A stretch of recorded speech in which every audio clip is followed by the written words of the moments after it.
ಮೊದಲಿಗೆ ಗೊಬ್ಬರದ ಗದ್ದಲದ ಸುದ್ದಿಗಳನ್ನ ನೋಡೋಣ. ರಾಜ್ಯದ ಹಲವು ಜಿಲ್ಲೆಗಳಲ್ಲಿ ಯೂರಿಯಾ ಗೊಬ್ಬರಕ್ಕೆ ರೈತರು ಪರದಾಡ್ತಿದ್ದಾರೆ. ಬೆಳಿಗ್ಗೆ ಎದ್ದು ಹೊಲ ಗದ್ದೆ ಕಡೆಗೆ ಹೋಗಬೇಕಾದ ರೈತರು ಯೂರಿಯಾ ಗೊಬ್ಬರಕ್ಕಾಗಿ ಸೊಸೈಟಿ ಮುಂದೆ ನಿಲ್ಲುವಂತ ಪರಿಸ್ಥಿತಿ ಬಂದಿದೆ. ಗದಗ ಜಿಲ್ಲೆಯಲ್ಲೂ ಯೂರಿಯಾ ಗೊಬ್ಬರಕ್ಕೆ ಅಭಾವ ಎದುರಾಗಿದೆ. ಎಸ್ವಿ ಹಲವಾಗಲಿ ವಿತರಣಾ ಕೇಂದ್ರದಲ್ಲಿ ನೋ ಸ್ಟಾಕ್ ಬೋರ್ಡ್ ಹಾಕಲಾಗಿದೆ. ಯೂರಿಯಾ ಗೊಬ್ಬರ ಖರೀದಿಗೆ ಬಂದ ರೈತರು ಕೃಷಿ ಇಲಾಖೆ ವಿರುದ್ಧ ಆಕ್ರೋಶ ವ್ಯಕ್ತಪಡಿಸಿ ವಾಪಸ್ ಹೋಗ್ತಿದ್ದಾರೆ. ಇನ್ನು ಕೊಪ್ಪಳದಲ್ಲೂ ಕೂಡ ಯೂರಿಯಾ ಗೊಬ್ಬರಕ್ಕಾಗಿ ರೈತರು ಪರದಾಡ್ತಿದ್ದಾರೆ. ನಿನ್ನೆ ಗೊಬ್ಬರ ಖರೀದಿಗೆ ಬಂದ ರೈತರು ಗೊಬ್ಬರ ಸಿಗದೆ ಅಧಿಕಾರಿಗಳ ಜೊತೆ ವಾಗ್ವಾದ ಮಾಡಿದ್ರು. ಈ ವೇಳೆ ಪೊಲೀಸರು ರೈತರನ್ನ ಸಮಾಧಾನ ಮಾಡಿದ್ದಾರೆ. ಈ ಬಗ್ಗೆ ಕೃಷಿ ಜಂಟಿ ನಿರ್ದೇಶಕ ರುದ್ರೇಶಪ್ಪ ಪ್ರತಿಕ್ರಿಯಿಸಿ, ಕೊಪ್ಪಳ ಜಿಲ್ಲೆಯಲ್ಲಿ ಸೆಪ್ಟೆಂಬರ್ ಅಂತ್ಯದವರೆಗೂ 12,518 ಮೆಟ್ರಿಕ್ ಟನ್ ಯೂರಿಯಾ ಬೇಕು. ಈಗ ಜಿಲ್ಲೆಯಲ್ಲಿ 2,356 ಮೆಟ್ರಿಕ್ ಟನ್ ಯೂರಿಯಾ ದಾಸ್ತಾನಿದೆ. ಇಲ್ಲಿವರೆಗೂ 38,896 ಮೆಟ್ರಿಕ್ ಟನ್ ಯೂರಿಯಾ ಬಂದಿದೆ. ಜಿಲ್ಲೆಗೆ ಇನ್ನೂ ಯೂರಿಯಾ ಬರುತ್ತೆ ಅಂತ ಹೇಳಿದ್ದಾರೆ. ಹಾವೇರಿಯಲ್ಲೂ ಯೂರಿಯಾ ಗೊಬ್ಬರಕ್ಕೆ ರೈತರು ಪರದಾಡಿದ್ದಾರೆ. ಗೊಬ್ಬರ ಮಾರಾಟ ಮಾಡುವ ಅಂಗಡಿಗಳ ಮುಂದೆ ರೈತರು ಗೊಬ್ಬರಕ್ಕಾಗಿ ಕಾದು ವಾಪಸ್ಸಾಗಿದ್ದಾರೆ. ಈ ವೇಳೆ ಕೃಷಿ ಸಚಿವರ ವಿರುದ್ಧ ರೈತರು ಆಕ್ರೋಶ ವ್ಯಕ್ತಪಡಿಸಿದ್ದು, ಜಿಲ್ಲೆಯಲ್ಲಿ 6 ಜನ ಪ್ರತಿನಿಧಿಗಳಿದ್ರೂ ಕೂಡ ಕಿಂಚಿತ್ತೂ ಕಾಳಜಿ ಇಲ್ಲ. ಅಧಿಕಾರಿಗಳು ಹೆಚ್ಚಿನ ಪ್ರಮಾಣದಲ್ಲಿ ಗೊಬ್ಬರ ಪೂರೈಕೆ ಆಗಿದೆ ಅಂತ ಹೇಳ್ತಾರೆ. ಹಾಗಾದರೆ ಬಿಡುಗಡೆಯಾದಂತಹ ಗೊಬ್ಬರ ಎಲ್ಲಿ ಹೋಗಿದೆ ಅಂತ ಹೇಳಿ ಅಂತ ಪ್ರಶ್ನೆ ಮಾಡಿದ್ದಾರೆ. ರಸಗೊಬ್ಬರ ಪೂರೈಕೆ ಮಾಡಿರುವ ಬಗ್ಗೆ ತನಿಖೆ ಆಗಲಿ ಅಂತ ರೈತರು ಆಗ್ರಹಿಸಿದ್ದಾರೆ. ರಾಜ್ಯದ ಹಲವೆಡೆ ಇವತ್ತೂ ಕೂಡ ಭಾರೀ ಮಳೆಯಾಗುವ ಮುನ್ಸೂಚನೆ ಇದೆ. ಗದಗ ಜಿಲ್ಲೆಯಾದ್ಯಂತ ವರುಣದೇವ ಅಬ್ಬರಿಸಿದ್ದಾನೆ. ಗದಗ ಬೆಟಗೇರಿ ಅವಳಿ ನಗರದಲ್ಲಿ ನಿನ್ನೆ 1 ಗಂಟೆಗೂ ಹೆಚ್ಚು ಕಾಲ ಮಳೆ ಆಗಿದೆ. ಮಳೆ ಹಿನ್ನೆಲೆಯಲ್ಲಿ ಬೆಳೆಗೆ ಅನುಕೂಲವಾಗಲಿದೆ ಅಂತ ರೈತರು ಖುಷಿ ಪಟ್ಟಿದ್ದಾರೆ. ಧಾರವಾಡ ಜಿಲ್ಲೆಯಲ್ಲಿ ಸತತ ಮಳೆಯಿಂದಾಗಿ ಹೆಸರು ಬೆಳೆ ಹಳದಿ ಬಣ್ಣಕ್ಕೆ ತಿರುಗಿದ್ದು ರೈತರು ಆತಂಕಕ್ಕೀಡಾಗಿದ್ದಾರೆ. ಕುಂದಗೋಳ, ನವಲಗುಂದ, ಹುಬ್ಬಳ್ಳಿ ಮತ್ತಿತರ ತಾಲೂಕುಗಳಲ್ಲಿ ಹೆಸರು ಬೆಳೆ ಹಾನಿಯಾಗಿರೋದ್ರಿಂದ ಕೃಷಿ ಇಲಾಖೆ ಅಧಿಕಾರಿಗಳು ಭೇಟಿ ನೀಡಿ ಪರಿಶೀಲಿಸಿದ್ರು. ಹಳದಿ ಬಣ್ಣಕ್ಕೆ ತಿರುಗಿರುವ ಹೆಸರಿಗೆ ಯಾವ ರೀತಿ ಔಷಧಿ ಸಿಂಪಡಣೆ ಮಾಡಬೇಕು ಅಂತ ಮಾಹಿತಿಯನ್ನ ನೀಡಿದ್ರು. ಶಿವಮೊಗ್ಗ ಜಿಲ್ಲೆಯಲ್ಲಿ ಬಿಟ್ಟು ಬಿಡದೆ ಮಳೆ ಆಗ್ತಾ ಇದೆ. ಹೊಸನಗರ ತಾಲೂಕಿನ ಹುಲಿಘಾಟಿಯಲ್ಲಿ ಭಾರಿ ಮಳೆಯಿಂದ ಭೂಕುಸಿತವಾಗಿದೆ. ಘಾಟ್ ಕುಸಿತ ಹಿನ್ನೆಲೆಯಲ್ಲಿ ಭಾರಿ ವಾಹನಗಳಿಗೆ ನಿಷೇಧ ಮಾಡಲಾಗಿದ್ದು ಪರ್ಯಾಯ ಮಾರ್ಗ ಬಳಸುವಂತೆ ಮನವಿ ಮಾಡಲಾಗಿದೆ. ಸದ್ಯ ರಸ್ತೆ ಮೇಲೆ ಕುಸಿದಿರುವ ಮಣ್ಣನ್ನು ತೆರವು ಮಾಡುವ ಕಾರ್ಯಾಚರಣೆ ಕೂಡ ನಡೀತಾ ಇದೆ. ಉತ್ತರಾಖಂಡ್ನ ಉತ್ತರಕಾಶಿಯ ಧರಾಲಿಯಲ್ಲಿ ಮೇಘ ಸ್ಫೋಟ ಸಂಭವಿಸಿತ್ತು. ಮೇಘ ಸ್ಫೋಟದಿಂದಾಗಿ ಇಡೀ ಧರಾಲಿ ಗ್ರಾಮವೇ ಕೊಚ್ಚಿ ಹೋಗಿತ್ತು. ಸದ್ಯ ರಕ್ಷಣಾ ಕಾರ್ಯಾಚರಣೆ ಭರದಿಂದ ನಡೀತಾ ಇದ್ದು ಇಡೀ ಗ್ರಾಮದಲ್ಲಿ ಸ್ಮಶಾನ ಮೌನ ಆವರಿಸಿದೆ. ಊರಿನ ತುಂಬಾ ಕೆಸರು, ಕಲ್ಲು ಬಂಡೆಗಳೇ ಕಾಣ್ತಿವೆ. ಪ್ರವಾಹದ ರಭಸಕ್ಕೆ ದೊಡ್ಡ ದೊಡ್ಡ ಕಟ್ಟಡಗಳೇ ಕೊಚ್ಚಿ ಹೋಗಿದೆ. ಉತ್ತರಾಖಂಡದಲ್ಲಿ ರಣಮಳೆ ಬಿಟ್ಟು ಬಿಡದೆ ಅಬ್ಬರಿಸ್ತಾ ಇದೆ. ಉತ್ತರಾಖಂಡದ ಹಲವು ಕಡೆ ಭೂಕುಸಿತವಾಗಿದೆ. ಪಿಪಲ್ಕೋಟಿ ಬಳಿ ಗುಡ್ಡ ಕುಸಿತ ಇದ್ದು ರಸ್ತೆ ಮೇಲೆ ಅವಶೇಷಗಳು ಬಿದ್ದಿದೆ. ಈ ಹಿನ್ನೆಲೆಯಲ್ಲಿ ಬದರಿನಾಥ ಹೆದ್ದಾರಿಯಲ್ಲಿ ಸದ್ಯಕ್ಕೆ ಸಂಚಾರ ಸ್ಥಗಿತ ಮಾಡಲಾಗಿದೆ. ಉತ್ತರಕಾಶಿಯಲ್ಲಿ ಸಂಭವಿಸಿದ ಮೇಘ ಸ್ಫೋಟದಲ್ಲಿ ಇಡೀ ಗ್ರಾಮವೇ ಕೊಚ್ಚಿ ಹೋಗಿದೆ. ಪ್ರವಾಹದ ಸ್ಥಳದಲ್ಲಿ ರಕ್ಷಣಾ ಕಾರ್ಯಾಚರಣೆ ಭರದಿಂದ ನಡೀತಾ ಇದೆ. ಸದ್ಯ ಉತ್ತರಾಖಂಡ್ ಸಿಎಂ ಪುಷ್ಕರ್ ಸಿಂಗ್ ಧಾಮಿ ಧರಾಲಿ ಗ್ರಾಮದಲ್ಲಿ ಬೀಡು ಬಿಟ್ಟಿದ್ದು ರಕ್ಷಣಾ ಕಾರ್ಯಾಚರಣೆ ಪರಿಶೀಲನೆ ನಡೆಸುತ್ತಿದ್ದಾರೆ. ಜೊತೆಗೆ ಎನ್ಡಿಆರ್ಎಫ್, ಎಸ್ಡಿಆರ್ಎಫ್ ಹಾಗೂ ಸೇನೆ ಜೊತೆಗೆ ರಕ್ಷಣಾ ಕಾರ್ಯಾಚರಣೆ ಬಗ್ಗೆ ಚರ್ಚೆ ನಡೆಸಿದ್ದಾರೆ. ಮೇಘಸ್ಫೋಟ ಸಂಭವಿಸಿದ ಉತ್ತರಕಾಶಿಯ ಧರಾಲಿಯಲ್ಲಿ ರಕ್ಷಣಾ ಕಾರ್ಯಾಚರಣೆ ಚುರುಕುಗೊಂಡಿದೆ. ಉತ್ತರಕಾಶಿ ಬಳಿ ಸಿಲುಕಿದ್ದ ಜನರನ್ನ ರಕ್ಷಿಸಿ ಮಟ್ಲಿ ಹೆಲಿಪ್ಯಾಡ್ಗೆ ಸುರಕ್ಷಿತವಾಗಿ ಕರೆತರಲಾಗಿದೆ. ಹೆಲಿಕಾಪ್ಟರ್ ಮೂಲಕ ಪ್ರವಾಹದಲ್ಲಿ ಸಿಲುಕಿದ್ದ ಜನರನ್ನ ಸುರಕ್ಷಿತವಾಗಿ ರಕ್ಷಣೆ ಮಾಡಲಾಗಿದೆ. ಇನ್ನು ಧರಾಲಿಯ ಸಂಪೂರ್ಣ ದೃಶ್ಯ ಡ್ರೋನ್ ಕ್ಯಾಮೆರಾದಲ್ಲಿ ಸೆರೆಯಾಗಿದೆ.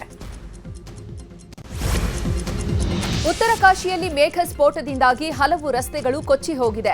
ಕೆಲವು ರಸ್ತೆಗಳು ಬಿರುಕು ಬಿಟ್ಟಿದೆ. ಉತ್ತರಕಾಶಿಯಲ್ಲಿ ಹಠಾತ್ ಪ್ರವಾಹದಿಂದ ಗಂಗೋತ್ರಿ ಧಾಮದಲ್ಲಿ ಹಲವು ಭಕ್ತರು ಸಿಲುಕಿಕೊಂಡಿದ್ದಾರೆ. ಗಂಗೋತ್ರಿ ಧಾಮದಲ್ಲಿ ಸಿಲುಕಿದವರನ್ನ ಸೇನೆ, ಎನ್ಡಿಆರ್ಎಫ್ ಮತ್ತು ಐಟಿಬಿಪಿ ಸಿಬ್ಬಂದಿ ರಕ್ಷಣೆ ಮಾಡುತ್ತಿದ್ದಾರೆ. ಧರ್ಮಸ್ಥಳದಲ್ಲಿ 100 ಶವಗಳನ್ನು ಹೂತಿಟ್ಟ ಆರೋಪ ಪ್ರಕರಣದ ತನಿಖೆ ಮತ್ತಷ್ಟು ಚುರುಕುಗೊಂಡಿದೆ. ಈಗಾಗಲೇ ಎಸ್ಐಟಿ ಅನಾಮಿಕ ಗುರುತಿಸಿರುವಂತಹ ಸ್ಪಾಟ್ಗಳಲ್ಲಿ ಕಳೆಬರಕ್ಕಾಗಿ ಉತ್ಖನನ ಮಾಡ್ತಾ ಇದೆ. ನೆನೆ ಪಾಯಿಂಟ್ ನಂಬರ್ 11A ನಲ್ಲಿ ಉತ್ಖನನ ಮಾಡಲಾಯಿತು, ಆದರೆ ಯಾವುದೇ ಕಳೆಬರ ಸಿಕ್ಕಿಲ್ಲ. ಹೀಗಾಗಿ ಇವತ್ತು ಬಾಕಿ ಇರುವಂತಹ 13ನೇ ಪಾಯಿಂಟ್ನಲ್ಲಿ ಶೋಧ ಕಾರ್ಯ ನಡೆಸಲಾಗುತ್ತೆ. ಧರ್ಮಸ್ಥಳ ಗ್ರಾಮದಲ್ಲಿ ಶವಗಳನ್ನು ಹೂತಿಟ್ಟ ಆರೋಪ ಪ್ರಕರಣದ ತನಿಖೆ ಮತ್ತಷ್ಟು ಬಿರುಸು ಪಡೆದಿದೆ.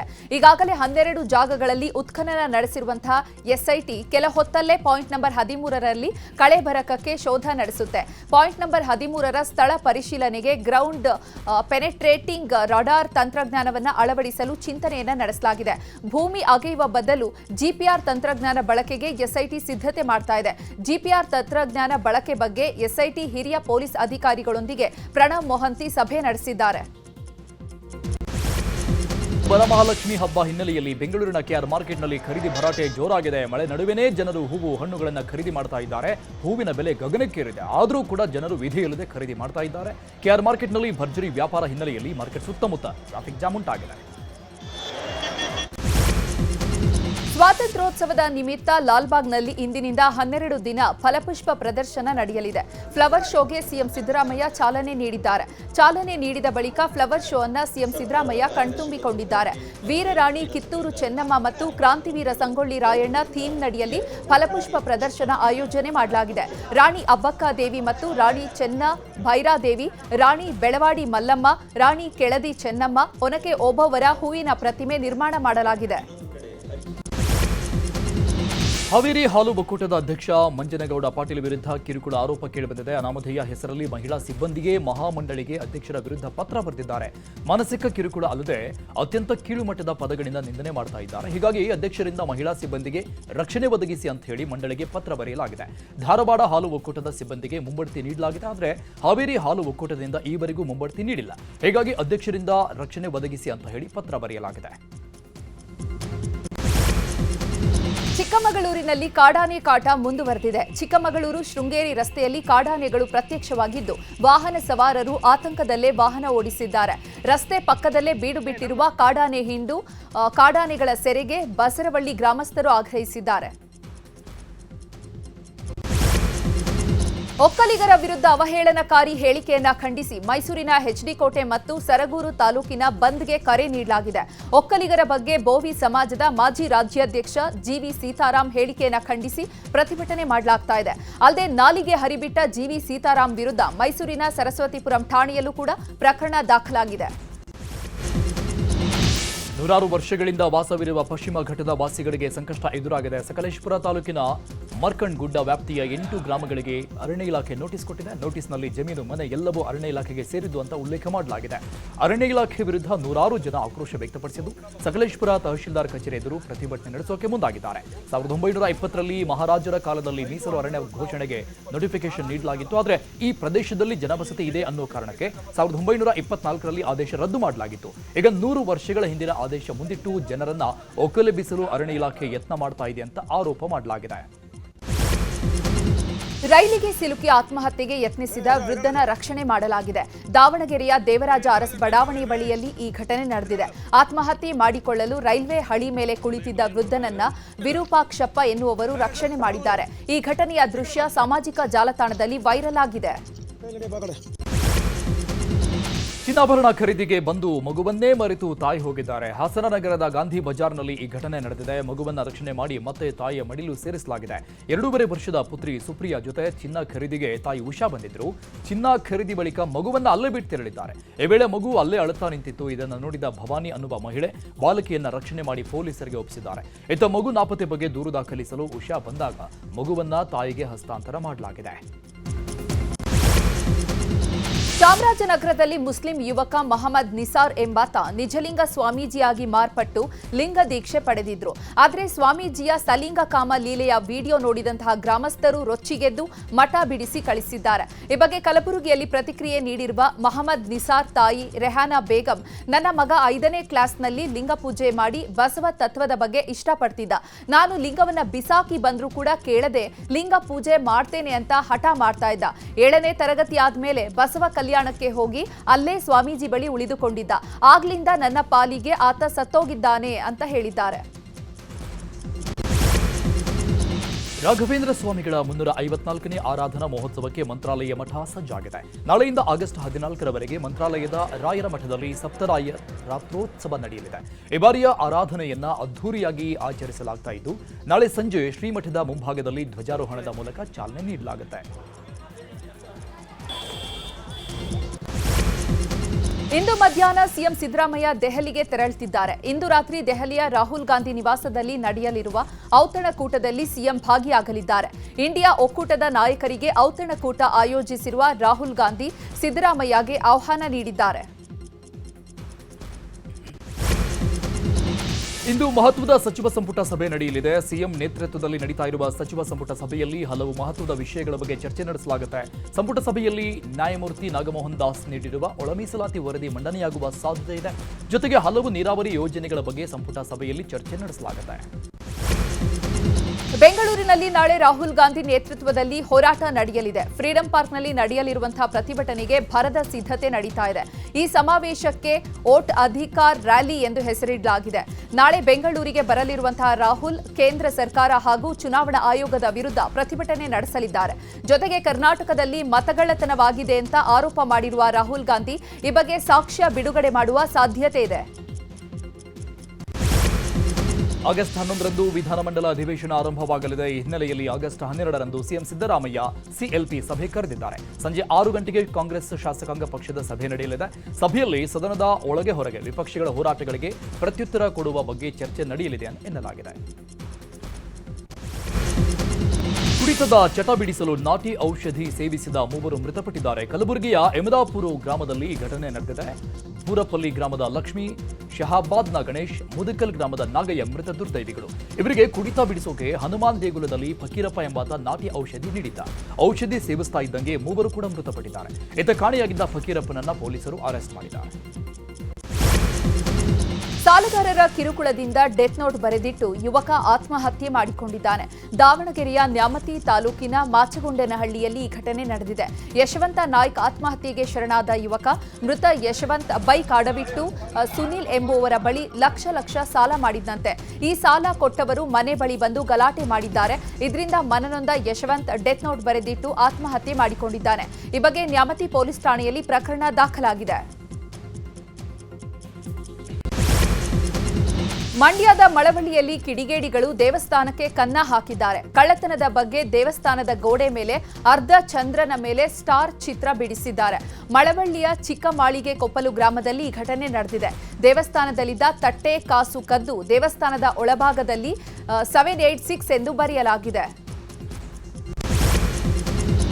ಮೈಸೂರಲ್ಲಿ ಡ್ರಗ್ಸ್ ಫ್ಯಾಕ್ಟರಿ ಪತ್ತೆಯಾಗ್ತಾ ಇದ್ದಂಗೆ ಅಕ್ರಮ ಚಟುವಟಿಕೆಗಳ ಮೇಲೆ ಪೊಲೀಸರು ಹದ್ದಿನ ಕಣ್ಣಿಟ್ಟಿದ್ದಾರೆ. ಹಗಲು ರಾತ್ರಿ ಅಣದೇನೆ ಫೀಲ್ಡ್ಗಿಳಿದು ಮಾದಕ ವ್ಯಸನಿಗಳ ಹೆಡೆಮುರಿ ಕಟ್ತಾ ಇದ್ದಾರೆ.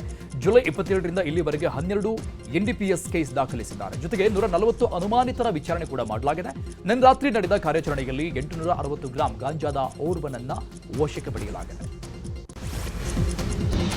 ಗಾಂಜಾ ಮಾರಾಟ ಮಾಡಿದ ಆರೋಪದಡಿ 3 ಯುವಕರನ್ನ ತುಮಕೂರಿನ ದುಂಡಿನ ಶಿವರ ಪೊಲೀಸರು ಬಂಧಿಸಿದ್ದಾರೆ. ಬಂಧಿತರನ್ನ ತುರುವೇಕೆರೆ ಪಟ್ಟಣ ಅಭಿಷೇಕ್, ತಿಪಟೂರು ಟೌನ್ ನಿವಾಸಿ ರಾಕೇಶ್, ಬೆಂಗಳೂರು ಹೆಬ್ಬಾಳದ ಸುಮಂಗಲಿ ಸೇವಾಶ್ರಮದ ನಿವಾಸಿ ತ್ರಿನೇಶ್ ಅಂತ ಗುರುತಿಸಲಾಗಿದೆ.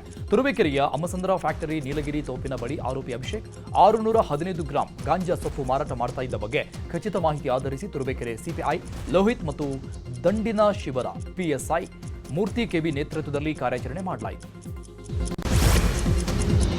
ಕಳ್ಳತನ ಮಾಡ್ತಾ ಇದ್ದ ವ್ಯಕ್ತಿಗೆ ಆಶ್ರಯ ಕೊಟ್ಟಿದ್ದ ಕಾನ್ಸ್ಟೇಬಲ್ ಅನ್ನ ಸಸ್ಪೆಂಡ್ ಮಾಡಲಾಗಿದೆ. ಗೋವಿಂದಪುರ ಠಾಣೆಯ ಸೋನಾರ್ ಸಸ್ಪೆಂಡ್ ಆದಂತಹ ಕಾನ್ಸ್ಟೇಬಲ್ ಇಂದಿರಾನಗರ ಠಾಣಾ ವ್ಯಾಪ್ತಿಯಲ್ಲಿ ಮನೆ ಕಳ್ಳತನ ನಡೆದಿತ್ತು. ಈ ನಡುವೆ ಆರೋಪಿ ಸಲೀಂ ಗೋವಿಂದಪುರ ಪೊಲೀಸ್ ಠಾಣಾ ವ್ಯಾಪ್ತಿಯಲ್ಲಿ ಸಿಕ್ಕಿಬಿದ್ದಿದ್ದ. ಆರೋಪಿ ಮೊಬೈಲ್ ಪರಿಶೀಲಿಸಿದಾಗ ಪೊಲೀಸ್ ಸಮವಸ್ತ್ರ ಧರಿಸಿ ಮುಂಬೈನಲ್ಲಿದ್ದ ತನ್ನ ಪತ್ನಿಗೆ ವಿಡಿಯೋ ಕರೆ ಮಾಡಿದ್ದ ಫೋಟೋ ಪತ್ತೆಯಾಗಿತ್ತು.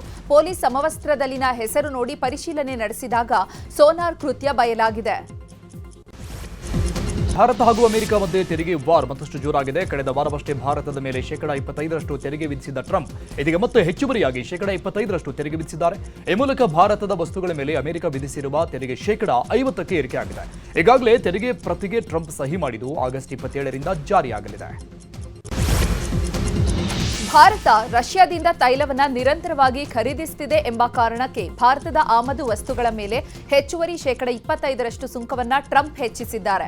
ಅಮೆರಿಕದ ಕ್ರಮವನ್ನ ಭಾರತ ತೀವ್ರವಾಗಿ ಆಕ್ಷೇಪಿಸಿದೆ. ಈ ನಿರ್ಧಾರವನ್ನ ಅನ್ಯಾಯಯುತ ಮತ್ತು ಅಸಮಂಜಸ ಅಂತ ಭಾರತ ಟೀಕಿಸಿದೆ. ಭಾರತ ತನ್ನ ರಾಷ್ಟ್ರೀಯ ಹಿತಾಸಕ್ತಿಗಳನ್ನು ರಕ್ಷಿಸಲು ಅಗತ್ಯವಿರುವ ಎಲ್ಲಾ ಕ್ರಮಗಳನ್ನು ತೆಗೆದುಕೊಳ್ಳುತ್ತದೆ ಮತ್ತು ವಿದೇಶಾಂಗ ಸಚಿವಾಲಯದ ವಕ್ತಾರರಾಗಿರುವಂತಹ ರಣದೀಪ್ ಜೈಸ್ವಾಲ್ ಈ ಬಗ್ಗೆ ಹೇಳಿದ್ದಾರೆ. ದೇಶದ ರೈತರು, ಮೀನುಗಾರರು ಮತ್ತು ಹೈನುಗಾರರ ಹಿತಾಸಕ್ತಿಯೊಂದಿಗೆ ಯಾವುದೇ ಕಾರಣಕ್ಕೂ ರಾಜಿ ಮಾಡಿಕೊಳ್ಳುವುದಿಲ್ಲ ಅಂತ ಪ್ರಧಾನಿ ಮೋದಿ ಸ್ಪಷ್ಟಪಡಿಸಿದ್ದಾರೆ.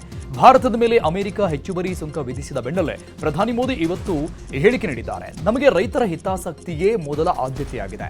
ಅದಕ್ಕಾಗಿ ಯಾವುದೇ ರಾಜಿ ಮಾಡಿಕೊಳ್ಳುವುದಿಲ್ಲ. ವೈಯಕ್ತಿಕವಾಗಿ ನಾನು ಬೆಲೆ ತರಬೇಕಾಗುತ್ತೆ. ಅದಕ್ಕೆ ನಾನು ಸಿದ್ಧನಿದ್ದೇನೆ ಅಂತ ಹೇಳಿದ್ದಾರೆ. ರಷ್ಯಾದಿಂದ ತೈಲ ಖರೀದಿಗೆ ಪ್ರತಿಯಾಗಿ ಭಾರತದ ಮೇಲೆ ಹೆಚ್ಚುವರಿ ಸುಂಕ ಹೇರಿದ ಅಮೆರಿಕ ಅಧ್ಯಕ್ಷ ಡೊನಾಲ್ಡ್ ಟ್ರಂಪ್ ಕ್ರಮವನ್ನ ಕಾಂಗ್ರೆಸ್ ಸಂಸದ ಶಶಿ ತರೂರ್ ಖಂಡಿಸಿದ್ದಾರೆ. ಅಮೆರಿಕ ಅಧ್ಯಕ್ಷರು ದ್ವಂದ್ವ ನಿಲುವು ಹೊಂದಿದ್ದು ಅಮೆರಿಕದಲ್ಲಿನ ಬಹಳಷ್ಟು ಮಂದಿಗೆ ಭಾರತದ ಸರಕುಗಳು ಕೈಗೆಟುಕದಂತೆ ಮಾಡಲಿದೆ ಅಂತ ಕಳವಳ ವ್ಯಕ್ತಪಡಿಸಿದ್ದಾರೆ.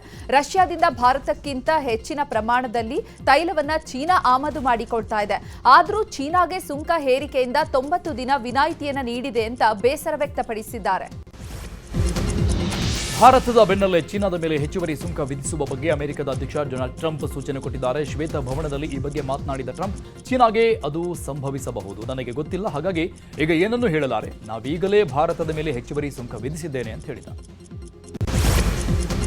ಅಮೆರಿಕ ಅಧ್ಯಕ್ಷ ಟ್ರಂಪ್ ತೆರಿಗೆ ಪ್ರಹಾರದ ಮಧ್ಯೆ ಭಾರತ ಮತ್ತು ರಷ್ಯಾ ನಡುವಿನ ಸಂಬಂಧ ಮತ್ತಷ್ಟು ಗಟ್ಟಿಗೊಳ್ಳುತ್ತಿದೆ. ಈ ಎಲ್ಲ ಬೆಳವಣಿಗೆಗಳ ಮಧ್ಯೆ ರಾಷ್ಟ್ರೀಯ ಭದ್ರತಾ ಸಲಹೆಗಾರ ಅಜಿತ್ ದೋವಲ್ ಮಾಸ್ಕೋಗೆ ಭೇಟಿ ಕೊಟ್ಟಿದ್ದಾರೆ. ವಿದೇಶಾಂಗ ಸಚಿವ ಎಸ್ ಜೈಶಂಕರ್ ಕೂಡ ಈ ತಿಂಗಳ ಕೊನೆಯಲ್ಲಿ ರಷ್ಯಾಗೆ ತೆರಳುವ ಸಾಧ್ಯತೆ ಇದೆ. ಪ್ರಧಾನಿ ಮೋದಿ ಆಗಸ್ಟ್ 31ಕ್ಕೆ ಚೀನಾ ಪ್ರವಾಸವನ್ನ ಕೈಗೊಂಡಿದ್ದಾರೆ. ಕ್ರೀಡಾ ಸುದ್ದಿಗಳನ್ನು ನೋಡ್ತಾ ಹೋಗೋಣ. ಏಷ್ಯನ್ ರಾಷ್ಟ್ರಗಳ ಕ್ರಿಕೆಟ್ ಕದನ ಏಷ್ಯಾ ಕಪ್ ಸೆಪ್ಟೆಂಬರ್ 9ರಿಂದ ಶುರುವಾಗಲಿದೆ. ಯುಎಇನಲ್ಲಿ ನಡೆಯಲಿರುವ ಈ ಟೂರ್ನಿಗಾಗಿ ಇದೇ ತಿಂಗಳು ಭಾರತ ತಂಡವನ್ನು ಆಯ್ಕೆ ಮಾಡಲಾಗುತ್ತೆ. ಆದರೆ ಈ ತಂಡದಲ್ಲಿ ಕೆಎಲ್ ರಾಹುಲ್ ಕಾಣಿಸಿಕೊಳ್ಳೋದು ಡೌಟ್ ಅಂತ ಹೇಳಲಾಗ್ತಾ ಇದೆ. ಕೆಎಲ್ ರಾಹುಲ್ ಬದಲಿಗೆ ಸಂಜು ಸ್ಯಾಮ್ಸನ್ ಹಾಗೂ ರಿಷಬ್ ಪಂತ್ ಅವರನ್ನ ಆಯ್ಕೆ ಮಾಡುವ ಸಾಧ್ಯತೆ ಇದೆ.